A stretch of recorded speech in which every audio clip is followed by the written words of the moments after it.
In this video, I'll show you how you can show your recent stories in the Lately feature on Instagram. So Instagram have recently added a Lately feature, which when you post a story, it will keep all of your stories here for 7 days.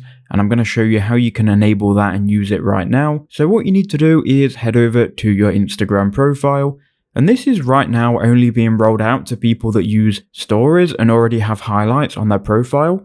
So if you've got the highlights on your profile, click on edit in the top right hand corner of those highlights, and here you'll see all of your highlights. You'll be able to add new ones, and you can also enable show lately. Once you enable it, every story that you post will then be saved to the lately section, and it will stay there for 7 days. You can go to the settings in the bottom right hand corner, and you can remove any specific story from lately, but that's how you do it. I hope that quick video helped you out. Let me know if you've got this feature in the comment section below.